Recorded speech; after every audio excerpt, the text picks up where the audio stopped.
All right, let's wrap it up with tonight's game. Thursday night football, Denver Broncos at the Los Angeles Chargers.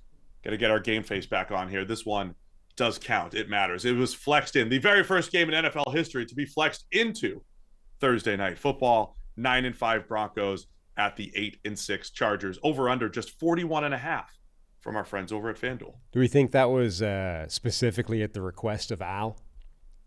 Amazon to go to LA. It's like, no, just the what are your options? LA only. Amazon didn't really care about the games, but Al specifically requested that this game get flexed in. Like, I don't, I need this game too. He's like to his, that's in his rider, like one flexed in LA game or something. So late in the year, when you're trying to make me go to a cold Eastern environment, I instead want to flex in a Los Angeles game at home, so I barely need to leave my house. That's the real flex is not the game. It's Al Michaels flexing and going from 20-degree weather in Cincinnati on a Thursday night to home dome game in Los Angeles. Just, man, what a legend Al Michaels is. It's now going to be like steak number 6,748 from his favorite steakhouse. I'm just happy for Al. From that table by the window, right? Al is flexing out of regional Ohio into Los Angeles next to his house so he can have his steak in the window that he always eats from. It's a fun matchup, though, Sam. Really is. I mean, the Broncos have just overtaken the Chargers for the number 6 seed. So they're, game up, obviously, in the AFC West standings and in the wild card standings. The Broncos will get over 99% probability to get into the playoffs with a win. Chargers get to 97% playoff probability with a win of their own. So just a huge high leverage game to watch tonight. Yeah, one of the few high leverage games that still exists, really. But this is fascinating because last week I think was massively, like, usually we reach this point in the season, you're like, generally speaking, we know what these teams are, how good they are.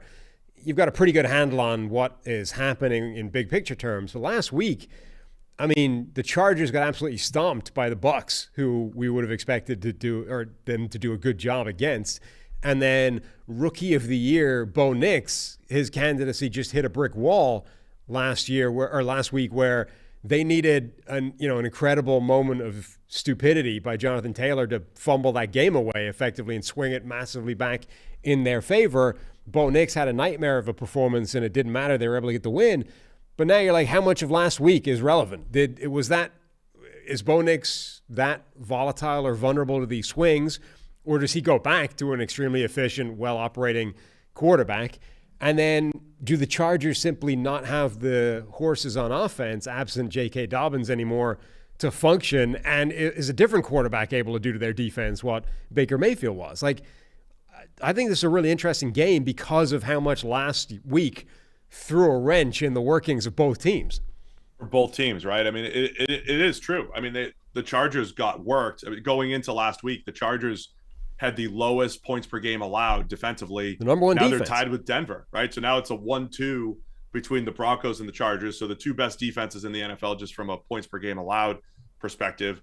It was uncharacteristic last week. I would also say we spend a lot of time talking about the quarterbacks, but it's not just who's good, who's not. It's the how they get there and the construction of their play. If I told you earlier in the year, hey, Justin Herbert's going to get the big-time throw rate back up there to 6.3%, which is really high, third highest in the NFL. And he's going to keep the turnover-worthy play rate down. And that's going to show up in the actual only 2 picks all season against 16 touchdowns. Wow, pretty impressive. But the fact that the Chargers are still so inconsistent offensively, I think goes to show, the inconsistency of their run game, maybe missing out on JK Dobbins and some of those big plays, but I think really it's the consistency of the pass catchers that Herbert's throwing to. Yeah, that's definitely a thing. We talked about this either coming out of last game or last week sometime. I think this offense in particular is hugely vulnerable without JK Dobbins. I think they need a good running back in this offense, and without him, they just don't have one. So now you're putting all the onus back on Justin Herbert to carry the thing. And as you said, that's when the vulnerabilities show up of look who he's throwing to. Even if he's playing out of his mind, he can't necessarily make it all happen. Those guys got to make plays as well. And against Denver, you're going up against maybe the best pass rushing team in the NFL. One of them, certainly they have one of the top pressure rates in all of football. Like, you're making this without a running back, without JK Dobbins. This is now a one-dimensional offense in the dimension they don't want to be in. And you're pairing that up against one of the best pass rushing teams in the NFL.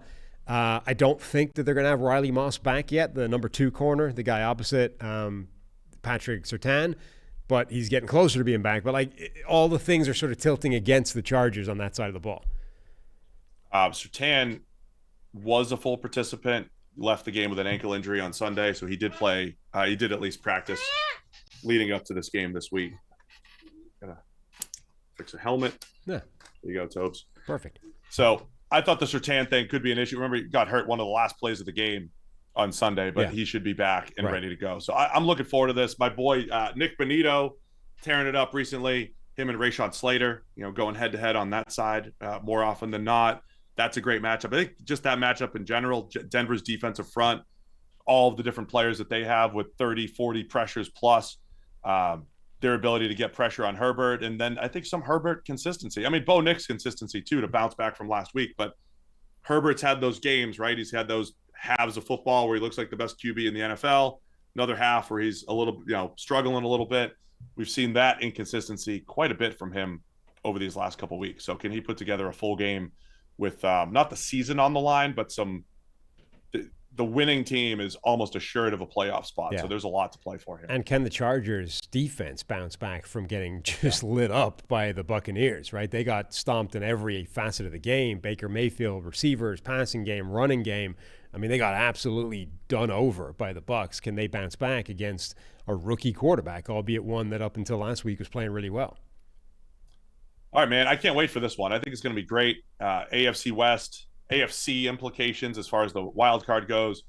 Chargers favored by 2.5, so it's it's pretty close. Vegas has it close. 2.5 here. Where are you going to go with this one? I'm going to go with Denver. I think that last week their performance was more of an aberration, whereas I think the Chargers' performance might be indicative of problems that don't get fixed. Like, they're not getting JK Dobbins back this week. I mean, if the Chargers fall to 8-7 and they're on the verge of maybe dropping out of the playoffs, the whole Harbaugh narrative thing, he turned this team around and everything, I mean, loses a little bit of luster if the Chargers collapse down the stretch. Because that's the stuff Brandon Staley got trashed for. Was collapses and underachieving and everything. It's still kind of where they were supposed to be, though. I mean, even if it is, yeah. Like, I think it would be pretty harsh to be like, that was a failed first year for Harbaugh if he just misses out in the postseason. Yeah. Well, I'm going to take the Chargers. Harry's going to take the Broncos.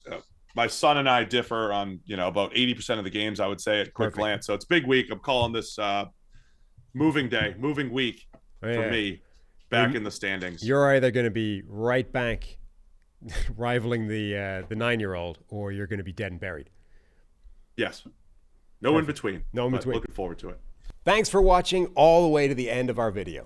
For more great content, click here to subscribe and here to watch another video. We'll see you again soon.